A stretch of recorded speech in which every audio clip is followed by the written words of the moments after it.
जय श्री कृष्णा। दाऊ दादा की जय, नंद बाबा यशोदा मैया रोहिणी मैया की जय, ब्रजधाम की जय।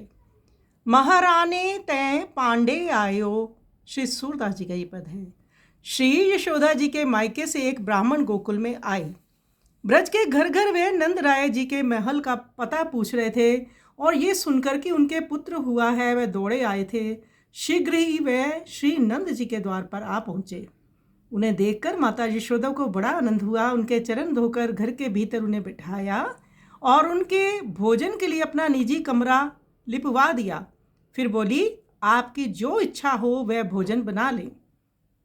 ये सुनकर विप्र का मन अत्यंत हर्षित हुआ। वे बोले, बहुत अवस्था बीत जाने पर विधाता अनुकूल हुए। यशोदा जी तुम धन्य हो जो ऐसा सुंदर पुत्र तुमने उत्पन्न किया। यशोदा जी गायें दुहा कर दूध ले आई। ब्राह्मण ने बड़ी प्रसन्नता से खीर बनाई। घी मिश्री मिलाकर खीर परोसकर भगवान कृष्ण को भोग लगाने के लिए ध्यान करने लगे। फिर जब नेत्र परोसकर भगवान कृष्ण को खोलकर ब्राह्मण बंद करने के बाद जब वो खोल कर देखते हैं तो देखा तो कन्हई भोजन करते दिखलाई पड़े। वह बोले, यशोदा जी आकर अपने पुत्र की करतूत तो देखो, इसने बना बनाया भोजन जूठा कर दिया है।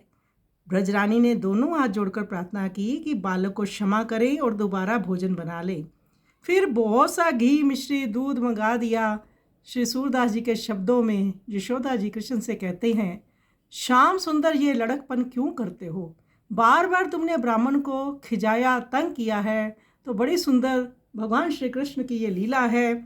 वो तो ठहरे कि मेरा भक्त मुझे भोग लगा रहा है तो मैं रोग लेता हूँ, परंतु ब्राह्मण और श्री यशोदा जी के ऊपर माया पड़ी हुई है। वो जान नहीं पा रहे कि हम जिनको भोग लगा रहे हैं वही तो पा रहे हैं। तो आइए सुंदर पद का हम श्रवण करें।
कृष्ण ध्यान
देखो आई जसोदा सुत कृति, देखो आई जसोदा सुत कृति, सिद्ध पा गई आयु आयु, सिद्ध पा गई आयु आयु।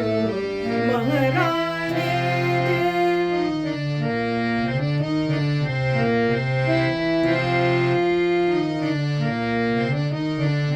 महरी बिन करी दुह कर जोरे, महरी बिन करी दुह कर जोरे, घृत मधु पाए फिरी बहुत मजायो, घृत मधु पाए फिरी बहुत मजायो। सूर्य श्याम कत करत जगरी, सूर्य श्याम कत करत जगरी, बार बार बामन ही जायो, बार बार बामन ही जायो। महारानी महारानी पांडे आयो, ब्रज घर घर बूझत नंद राउर पुत्र भयो, ब्रज घर घर बूझत नंद राउर पुत्र भयो, सुनि के उठी धायो धायो, सुनि के उठी धायो धायो। महारानी